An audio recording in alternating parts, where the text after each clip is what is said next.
I see this all the time, and I know you do too. I always see people complaining, saying, you know what, I've been trying for 5 years to get a job, and I've got so many certifications, I got a degree. There's no opportunity in this field. And I look at their profiles, and I instantly go, yep, I know why you can't get a job. This field, it's a very challenging field. It's very competitive.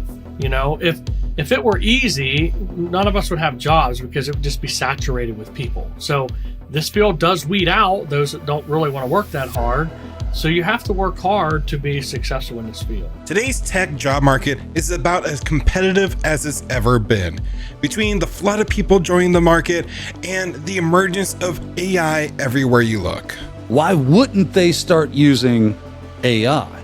If they can automate a ton of stuff and they don't have to pay them, and then it stays up 24 hours a day, 365 just about, doesn't cost them any benefits, they don't take weekends, they don't get sick, they do a lot of stuff. In this video, I'm going to break down everything you need to know to be successful in the career field.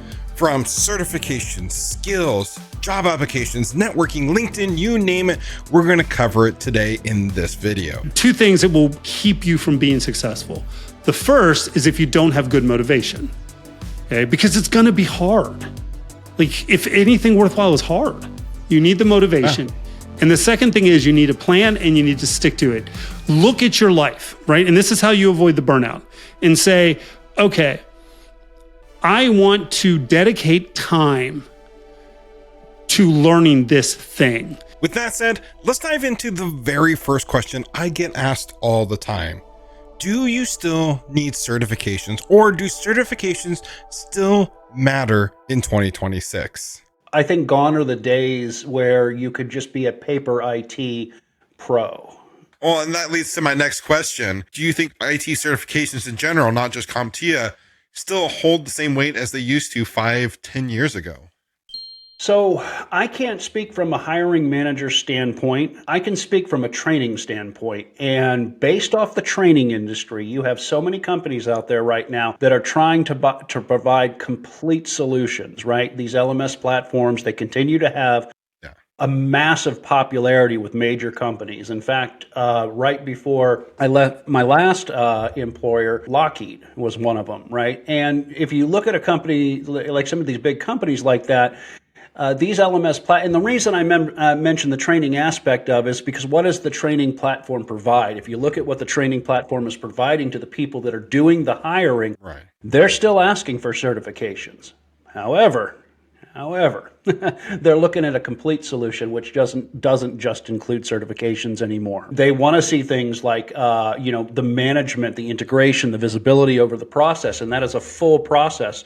Whether it is a process from sitting the class, learning the technology, or it's maybe the end goal is certification. Right. But we're still seeing a lot of that, right? And there's a high demand for that as well. And I'm not saying that the market isn't oversaturated with it, but there's still a high demand, especially if you look in the government sectors. They really remain highly relevant there. Yeah. Especially with a lot of the initiatives that are still going on too, that are requiring these certifications.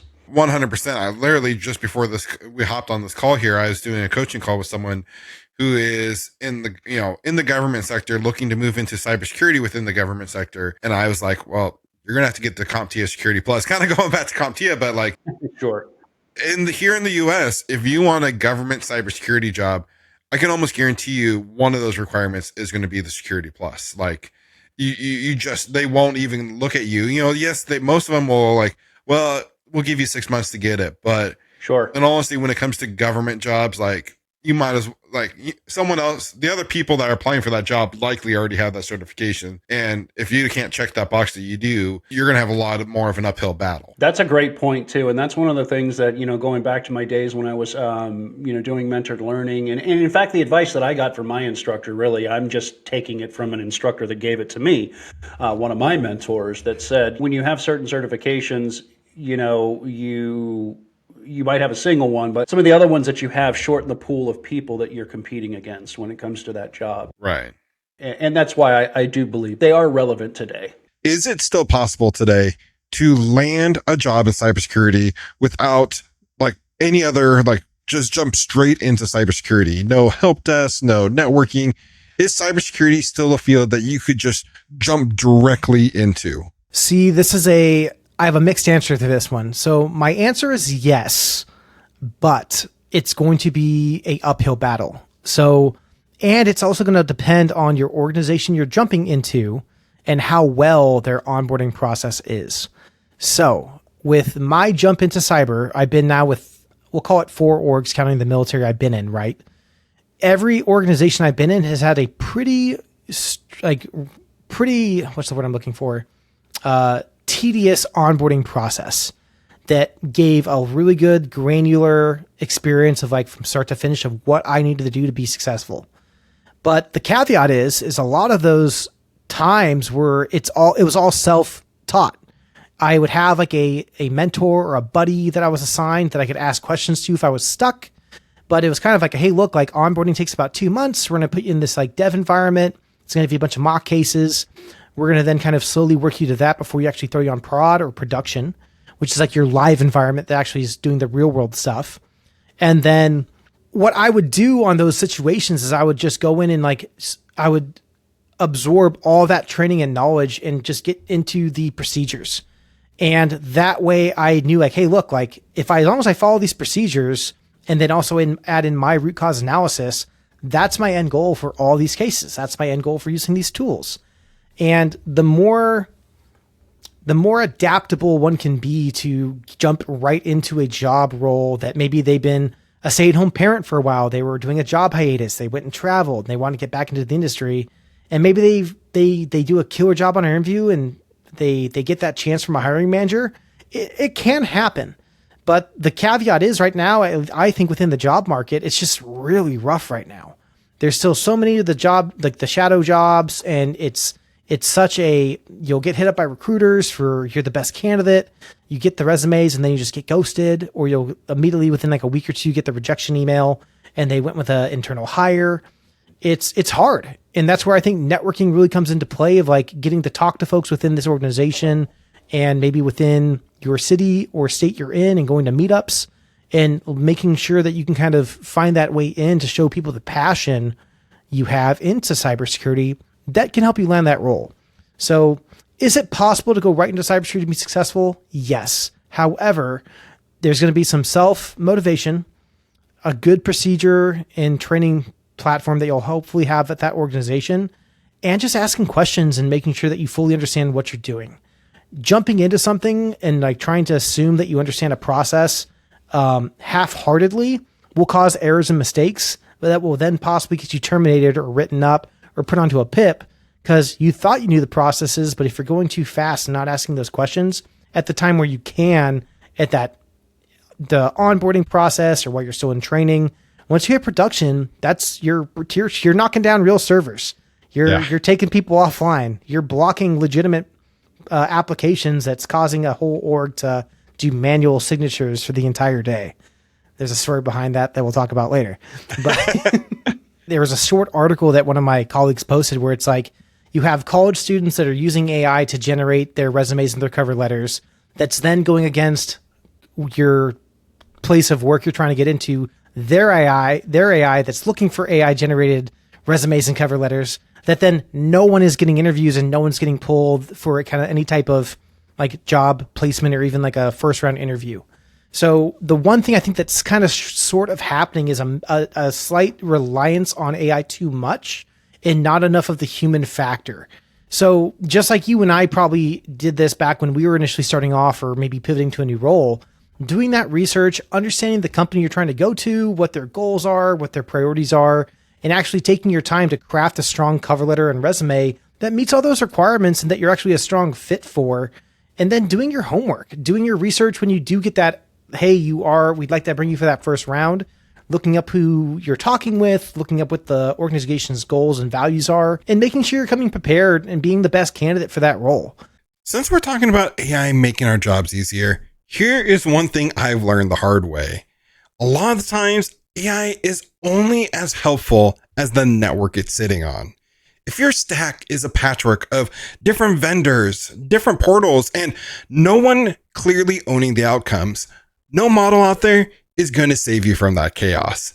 That is why I like what Meter is doing. If you haven't heard of them, think of Meter as the team that builds the whole network and helps run it alongside you. Instead of stitching together a switch vendor here, a Wi-Fi vendor there, and a firewall that lives off in its own world, Meter gives you one integrated stack with wired networking, secure Wi-Fi, and even indoor cellular when you need coverage or redundancy. It's designed to fit together from day one, so you're not the glue holding everything together. Day to day, you manage it through a clean, beautiful cloud dashboard with real visibility and controls. You still have all the knobs when you need them. You're not just living in 5 different logins to fix one single issue. And because it's delivered as a service for one monthly fee, Meter doesn't just drop off boxes and disappear. They handle the site survey, the install, the cabling, the monitoring, and ongoing operations alongside your team. So when something needs attention, you already know exactly who to call. When your network is unified, your automations and AI workflows get cleaner data and fewer blind spots. Troubleshooting gets faster, change windows get calmer, and you buy back the time for work that actually moves your career forward, like building playbooks, tightening detections, and automating the boring stuff. If you want your network to feel modern instead of stitched together and give AI the tools and a solid foundation, check out Meter today. Thanks to Meter for sponsoring this episode. Go to meter.com/IT career to book your demo now. That is meter.com/IT career to book your demo. All right, let's get back to this week's episode. I think certifications and education are just as important. I think many places are still looking for that 4-year degree and maybe a certification here and there. But that's one thing that some folks are missing as well, is they're getting Security Plus, which maybe back 5 years ago was the foundational certification to get in the door for an organization. But we're now at a point in time, I think, where the entry-level position has really become more of a, I'd almost say mid-level title, because when any type of entry-level position comes into the organization's pocketbook saying, hey, we need to hire some junior analysts, they don't go to recruiters. They don't have to. They can post a job, and within 2 hours, they're going to have over 200 applicants trying to fight for this position. And I think the best thing that people can do to really stand out to these next roles is just making yourself the best candidate, doing your homework on the organization, making a strong and really sturdy foundational resume with cover letters that you're taking your own time to kind of craft, rather than using AI. Because by doing that, you're only hurting yourself, fighting against the algorithm when these companies are also using AI for detection to kind of figure out who's the best for this role. You know, there's a lot of good things that you just unpacked there. And I want to make sure and touch on all of them. But the first thing that really stood out to me, and I think is personally kind of a hot take in the industry, is you said Security Plus doesn't matter anymore. And hopefully I caught that the right way. I'm not twisting your words. No, you're not wrong. And it's like, no shame or like mud on CompTIA, right? Like I went through the CompTIA, the plethora. I went through the battle logs of all of it up through their Security X. It's great material. It's good information. But the entry-level role, and even talking to Ryan Murray, who's our state CISO here in Arizona, there's so much risk now when it comes into hiring junior analysts for these positions. You have all these compromises. You have ransomware is still up and coming and growing year after year for incidents that are happening. And for young analysts to come into a role, I feel like Security Plus, that used to be that good foundational certification, really is just not cutting it anymore. They're needing an additional advanced level certification to bolster their knowledge if they don't have the actual job experience of working inside of an actual environment. And that's where it comes into like the home labs, the TryHackMe, SOC level 1 certification, Blue Team level 1. The hands-on ones actually give you lab environments to mess with that allows you to come at those interviews saying, hey, well, what experience do you have? Well, other than my labs I built in school or my home lab, I've also done these certifications that have like live data inside a SIM that I actually got to play with and write reports and go through logs and actually do full thorough reports on to make sure I can kind of line up what your company needs. And that's an analyst that's going to be able to do a good, solid investigation. I really harp on this a lot. I'm like, just get a job ASAP. And because if you want to work in cybersecurity, like almost every like entry level IT job has some component of cybersecurity. Because if you work in help desk and someone's like, oh, clicked a virus, or I clicked a phishing link or something, that's like you're doing incident response, and then you will be like executing part of a playbook or something, and you can like spin it on your resume and such. So you should, like, as you're saying, you should try to work as soon as you can. That is really, I think, golden advice there. And I kind of want to dive into that a little bit deeper, especially the people that are new and like they're wanting to get that, their big break into the tech field in general. Whether it's their goal, the long goal is cybersecurity, or if it's networking or whatever, what are some things people can do other than just trying to lay in that basic entry level job that they can do to give themselves an edge amongst the competition? So in my opinion, like entry level cybersecurity is kind of like mid-level IT. I made this thing called the employability framework. In any job, when it comes to like getting hired, you only have to really care about two things. Like the first thing is like actually getting an interview, and the second thing is passing the interview, and then you have a job, right? To get the interview, if you want to be like as competitive as possible, you just have to look at what a bunch of different employers will care about. Like some people care about certifications, some people care about degrees, some people care about experience. You should try to work to like fill those areas. So you might do some research so they can watch your videos and see like what's popular or what HR knows about in terms of certifications, and try to get those certifications. And then because WGU exists now and you can get a degree like kind of quickly for like kind of inexpensive,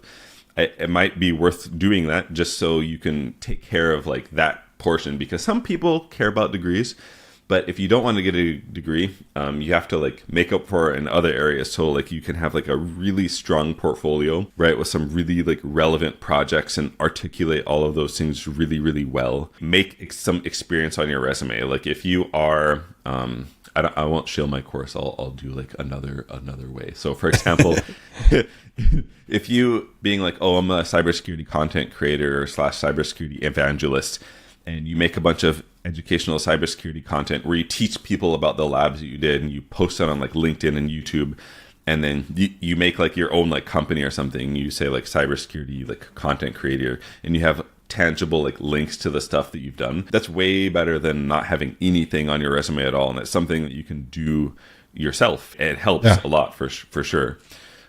So just, I guess, to answer your question, look at the stuff that people care about, like degrees, certification, etc., experience, and then think about what you can do, and just do that thing really, really hard. And then, of course, make sure your resume is like ATS compliant, like all those things. Now, once you figured out which certifications and what skills you need to study, how do you actually go about studying those skills efficiently? There's a lot to learn, and this field is constantly evolving. So how do you create a plan and figure out what to study, when to study, and how to study to retain that knowledge? That's what we're going to answer next. Have a plan. Like, plan out your studying. So, and like full disclosure, I was actually thinking about this. I've been thinking about this a lot lately for myself, because right now I'm in a place where I'm not studying as well as I used to study. And I was thinking about, okay, like, why is that? Is it because I'm older? And the answer to that is no.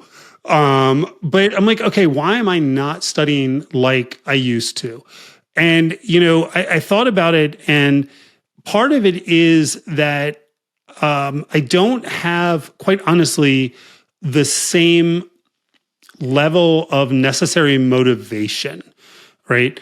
If you are in a job that you absolutely hate and you want to get in IT, you're going to be motivated.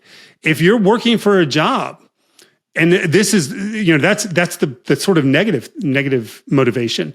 There are a lot of companies that have rewards programs, that are gonna financially reward you for getting relevant certifications. That's a great motivation. You need to find your motivation. I'd be all up in that. Yeah, and I mean, it was honestly, that part of it was easy for me for almost 30 years, because I had to have certifications in order to make the paycheck doing what I wanted to do. So there's two parts to this. The first is find your motivation, right? Like, why are you doing this? And if you don't have a good reason to do it, if you're just doing it because you're like, I heard cloud was a good way to make money, that's not going to get you there, and you're not going to finish. You know, if you say, hey, I've played around with cloud a little bit. I went and watched some videos, and this looks really cool. And I went, and this guy Tracy on this really cool video podcast episode said that I could go and get this trial account and get some free stuff. And I did that, and I played around. I was like, this is what I want to do. You know, if you have that moment like I did over 30 years ago where I was talking to my wife and she said, what do you want to do? And it was clear, right? That's going to be your motivation. And like, hopefully it's cloud, because cloud's cool, but maybe it's cybersecurity. Maybe it's, networking. Maybe it's nursing, right? Like, but you got to find your motivation. And I think a positive motivation, something you find you want to do, is better than a negative one. That's one. Two is set a plan. And like, one of the things that I used to do when I was studying for a certification is I would go and I would download all the certifications are going to publish a list of objectives. And I would literally take that list of objectives and I would drop it into a spreadsheet and I would break it out. So I had every possible certification on a separate line. And that was my map, right? And then I go through, and certainly as I was more experienced, I would go through and be like, okay, I know this in my sleep. I know, and I would knock off the ones that I didn't know, that I already knew. And I knew I'll look at these, but I don't necessarily, need to dive into them, right? And then I would say, okay, here's the rest of what I need to know, right? And then I would use a structured learning tool, right? Like an online learning platform. If you learn off of books, I actually used to just take the training manuals because I could learn that way. Because again, it'd be 10 pages and go play with stuff, right? But find a structured, curated path. But then plan your time, right? And there are two things that will keep you from being successful. The first is if you don't have good motivation, okay? Because it's going to be hard. Like, if anything worthwhile is hard, you need the motivation. And the second thing is you need a plan and you need to stick to it. Look at your life, right? And this is how you avoid the burnout, and say, okay, I want to dedicate time to learning this thing.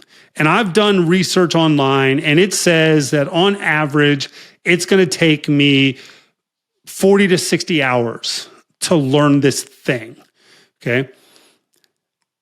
How do I fit that into my life in such a way that I'm going to do it regularly? Because if you don't do it regularly, you're going to forget stuff and you end up wasting a lot of time relearning the same thing, right?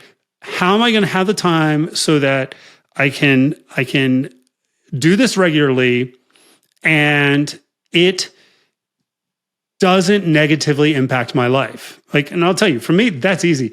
I spend an embarrassing amount of time scrolling Reddit, okay? I can really easily substitute time and do something productive. So it's easy for me to find that, right?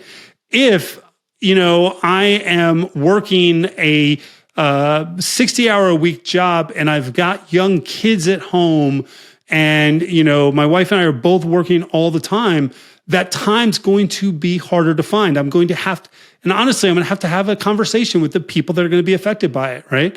If I'm married, I've been there. Yeah, I'm going to talk to my spouse and I'm going to say, hey, I really want to do this. And it looks like I'm going to need to spend, realistically, to get this done and to stay motivated, I'm going to need to spend an hour and a half every night, or I'm going to have to spend 2 hours on Monday, Wednesday, Thursday, and a couple hours on Saturday.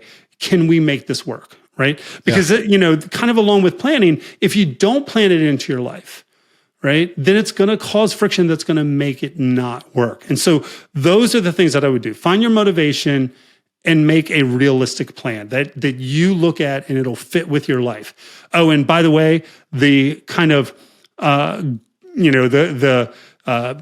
quick, go direct, whatever it is, do not pass, go collect $200, whatever that saying is if you're working for a company that supports it. Because not only will you have positive motivation, but talk to your manager and see if you can get some time during your workday allotted to actually doing preparation, right? 100%. And there are companies that will do that. There are companies that won't, but there are companies that will do that. And you miss every shot you don't take, right? To quote a very famous sports person.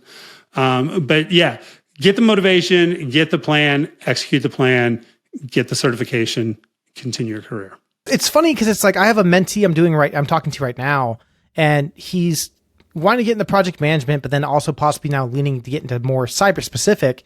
And he's prior military and he has his VA benefits, but he's contemplating going to this, like, I'll call it a boot camp, but it's a school allegedly, but 30 grand to get like all these certifications. And I'm like, you could do that. Or I'm like, if you just have some good self-motivation, like you can sit down and probably pass your Sec Plus in 3 weeks. Yep. Right after that, if you do a hard, good study session for probably another week and a half, 2 weeks, you can probably get your CYSA, because they really go hand in hand. You can then pivot onto like Project Plus. Like, I'm like, that's the thing. Like, paths are different, right? Some people really need that organized structure, college aspect where there's a professor, you have dedicated deadlines, assignments, essays, there's a punishment or something that happens if you fail to do something, compared to the aspect of, hey, if I just do this on my own, I can do whatever I want. Exactly. But some people need that structure because without it, they're never going to get something done. And that's one thing I really press on a lot of my folks I mentor. Like, it's silly. I kind of give homework.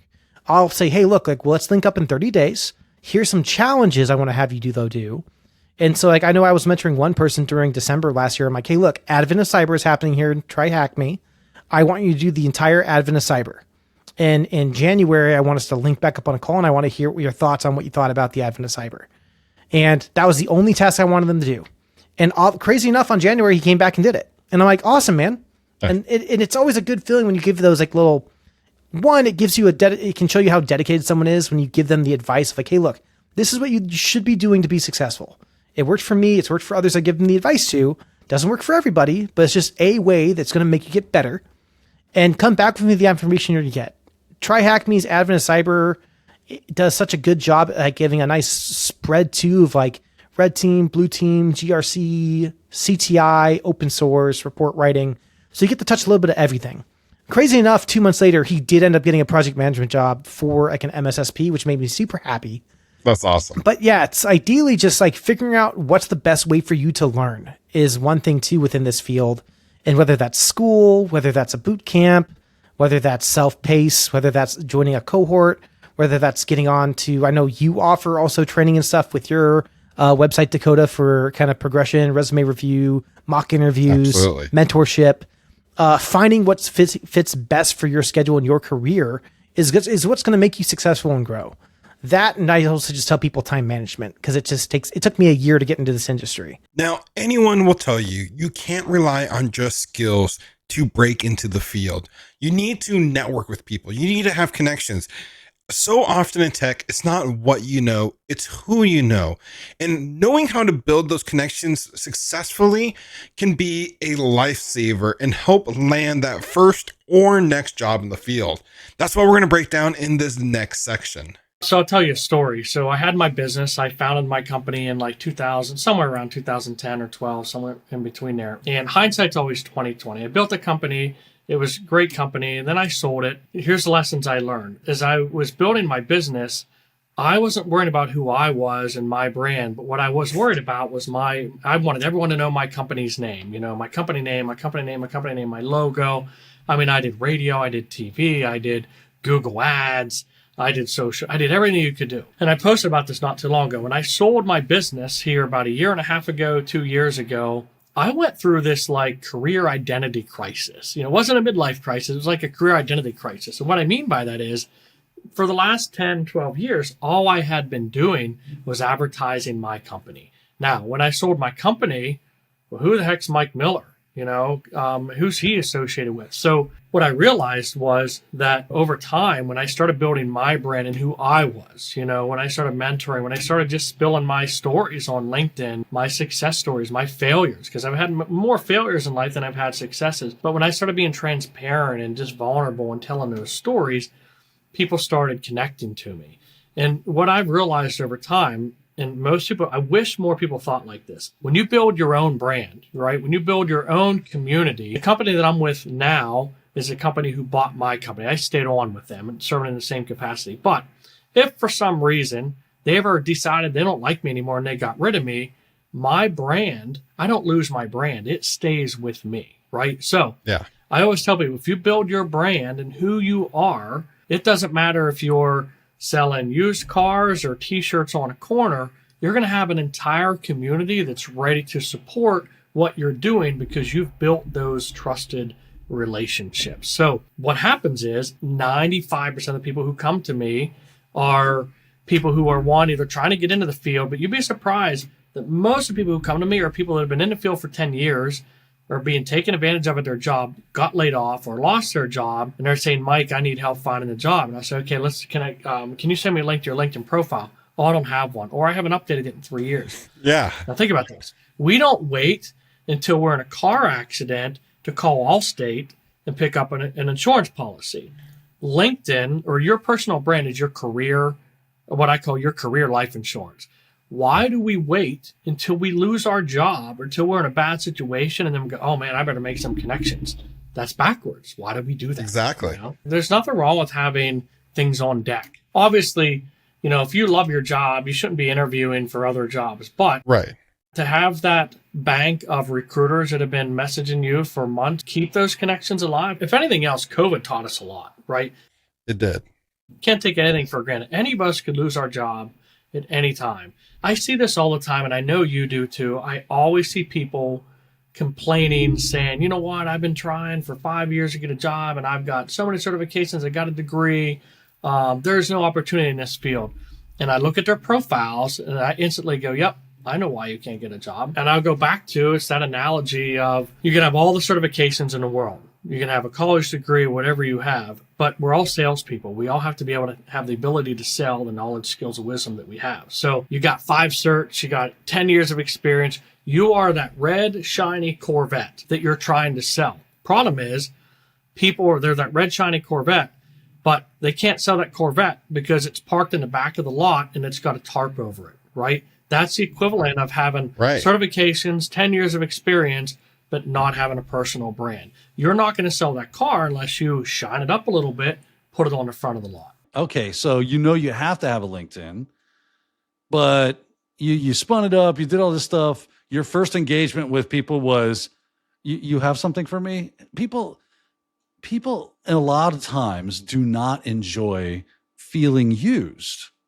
And that can get that feeling when their first interaction with you is, I want something from you. Right. I would never start off with reaching out to an organization with, I want something from you. I would start off with, I've seen your org. I followed your LinkedIn profile. I think you guys are doing an amazing job. I'm really inspired by the work that you do there. I've learned a lot from what you do. You tell them why you think they are something that's cool. Yeah. Right. And not in an ego stroke way. You know what I mean? That also has a stink to it. Yeah. That you don't want to throw on. It's kind of butt kissy, and you don't want to do that. Okay. You want to be sincere and genuine. So don't just throw out something to X, Y, or Z company because they're in the space. Actually follow them. Go look and see what they're doing. Check out their website. This is work. It is not a magic genie that you rub the bottle and he pops out and goes, can I get you a job? That's not how LinkedIn works. On wishes? Some all-powerful genie. Okay, I'm sorry. I'm not saying that it's never done that, but generally this is not how you go about things. So you want to be genuine, you want to be sincere, so that when you do reach out and you tell them these things, that it comes across as actual sincerity. And just wanted to say thanks, would love to connect. so that I could more closely follow. And, every now and then maybe I'll reach out to you. Done. And you just walk away. Maybe you hear something back. Maybe you don't. Don't worry about it, right? Check on it from time to time and see, hey, notice that you guys did this. Just kudos. Engage with their posts. Right. Not just like, oh, I liked that. Take 2 minutes, hit the comment button, and go in there. Add value. And here we go again. I'm giving you guys. I'm telling you. Right. This is the pennies in the penny jar. It eventually, it's just a little penny. It doesn't add up to much, but eventually the thing will be overflowing with riches. Okay. This is you putting pennies in the penny jar. This is you sticking that money in the LinkedIn savings and trust so that you can make a withdrawal from it one day. Okay. So you hit that comment button and you say, not cool post. This was awesome. But this is a really great post. I got a lot out of it. I like this, and this. Give a couple of reasons for why you're making a comment of this is what I found value. This is the value I found in this post, and highlight it and how it affects you in what you're interested in and what you're doing and why you think they're doing a good job. That is a valuable comment. And if you're doing that consistently, whenever you see something that you generally can engage with, you engage. Absolutely. And you're not doing it with just them. You're doing it with 5, 10, 50 other organizations. It's called networking. Man, Dakota, I feel like, are you in my brain right now? 'Cause Exactly. You gotta get out, bro. Yeah. Right. It's called networking. Okay. So this is what you're doing. Now, we don't want to make you think that, well, I've got my 50 or 5 or 10 or whatever you're doing. And now job. Okay, here we go again, right? Stop. Recently, I was talking to someone and it came to me the idea of how, a good analogy for LinkedIn is like that of a garden. Okay. When I have a garden, I want fruits and I want vegetables out of my garden, right? That's the purpose of me planting the garden, was for sustenance, to sustain me, not a flower garden. Obviously that's just pretty, right? But I want something, I'm going to put in work and then I'm going to get a product out of it. Think of LinkedIn as your garden. You have to tend it every day. You can never just go, well, I put the seeds in the ground. I can't wait for the apples to show up. I mean, it might happen, right? But that's a poor plan to actually making sure that you get apples out of your garden one day. So what do? You tend your garden. Every day you spend some time. Just mark off some time. Maybe if you say, I want to spend an hour on LinkedIn today, well, do 10 minutes in the morning, 10 minutes at your morning break, 10 minutes at lunch, 10 minutes later in the meeting, so on. Spread it out. That way you are consistently on the platform. By the way, LinkedIn likes it when you stay on their platform. They're big fans of that. Yes. The algorithm is watching. And if you are consistently within their platform, it's going to yield higher returns for you. You are tending your garden. You're pouring water on those seeds. You're putting fertilizer on it. You're covering them when it's cold. You're doing all the things that is necessary to ensure a bigger and better and more fruitful harvest. Yeah. Which is what it's for. Engaging with your colleagues and coworkers, engaging with people that are in the space that you want to be in, and not just in a way of gimme, gimme, gimme. That's so try hard. People do not like try hard. And I can. 100%. But you know what? I already can hear the comments. I already can hear the haters in the comments. Like, of course. Well, I don't have time for that, Daniel, and I shouldn't have to do that much work. And I need a job now. And how is that going to help me now land a job? And like for me, my answer is, well, if you're not you're already too late. If you're in the spot where you're looking for a job now, it's too late. That this ship has sailed. Yeah, that's unfortunate. Yeah, it's unfortunate. Yeah, this is something. But this is part of building a successful career. This is like, okay, now that you've got a job, I'm not going to touch my LinkedIn until I need another job. No, that's not how it works. Because you never know what might happen, especially, let's be honest, in some uncertain times we might be in right now. Like, I know plenty of people you know, like you know, that, you know, had to, like, weren't planning on necessarily, you know, changing jobs or whatever. And Not at that moment. No, I was not. no, but, you know, having those connections and building up that network and networking with people, I'm sure that played a role in you landing on your feet and, you know, excelling in your career. You know, this is something you have to constantly be doing especially if you want to grow in this career field. Let's be honest, because Yeah, it's absolutely true. I don't know if I'm a unicorn. You know, we used the word unicorn. I don't know if it was a special circumstance. You I are would a need unicorn more to us. data. Yeah. We'll get into that conversation here in just a minute. But Here's your unicorn. I feel like all the time and effort that I spent in LinkedIn paid off in dividends right when I needed it the most. Right. And to your point, right. If you're already like, I'm behind the 8 ball, I'm sorry. Again, LinkedIn is not magic. no. And that's just the unfortunate reality of it. And I even if you're hating on me, telling me everything I'm saying is wrong, I feel for you if you're sitting there going, I need work right now. I want to get into this right now. I totally feel for you, and I hope you get it. I hope that you are the edge case that parachutes into LinkedIn and is like, booyah, job. I am not even kidding. 100% hope that for you. I love to see when that kind of stuff happens, because it's almost like watching a miracle. You know what I mean? It's like, holy crap. Can you believe that they just like, you must be a badass. That's all I can say. Cause that is not normal for most people. So I am sincere when I say, I hope that for you, if you're hearing what I say and think that it's not the truth, maybe it's not for you, but I have seen it work. I can say that with 100% confidence and 100% reality, that I have literally seen this work. So you can't say it doesn't. Yeah. There are many paths to the LinkedIn mountaintop, or the job mountaintop, as it were. This is but one. It has worked for me. I've told this to other people. It has worked for them. I'm free here. I'm not asking for any money from you. You may lay it at your feet and leave it if you wish. It's up to you. But I feel like, through a lot of observation and experience, that this generally does tend to work out fairly well for most people.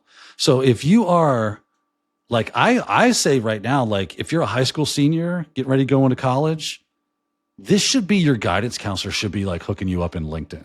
Absolutely. Like, okay, let's start your LinkedIn. Let's get there. Because I don't care if it's IT, if it's cybersecurity, if it's auto industry. It doesn't matter what industry it is.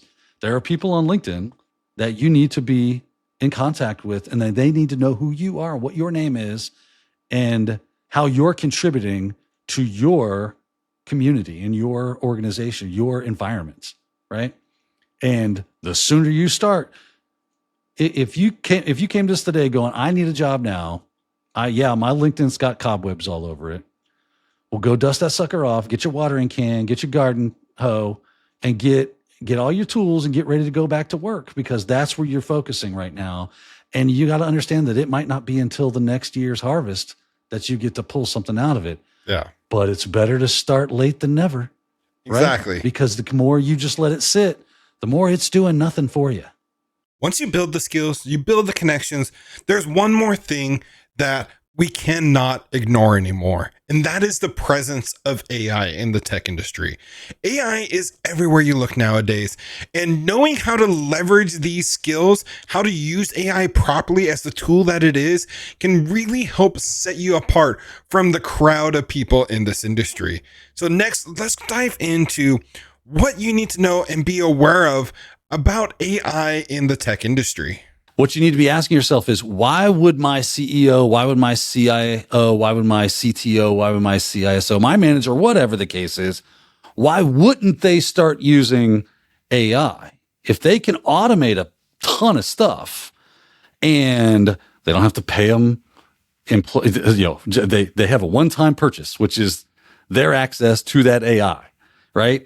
And then it stays up 24 hours a day, 365 just about. Doesn't cost them any benefits. They don't take weekends. They don't get sick. They do a lot of stuff. So the question then becomes is, why wouldn't somebody in charge of an organization start to automate and use AI for everything that they possibly could? That's a great question. And that's the question we need to, I'm glad you brought that up. That is the question we need to start asking ourselves. Because if you were in that position, if you ran the company and the bottom line was the bottom line, and that was the thing that was most important to you, why wouldn't you do that? All you can do is go, here's what is most likely going to happen. Again, what are we doing? We're risk assessing. We're doing exactly what we should be doing for our clients and our companies as security people, as IT people, as marketers, or whatever it is you do. That if you found yourself listening to this podcast and going, how does my role affect this business? How can I incorporate the best and the brightest tools that are out there, which right now that is AI, and make that a part of what I do so that I'm so valuable they'll never even think about getting rid of me or letting me go, or if I'm unemployed, I'm now super employable because I'm doing something nobody else is doing. I am pushing the envelope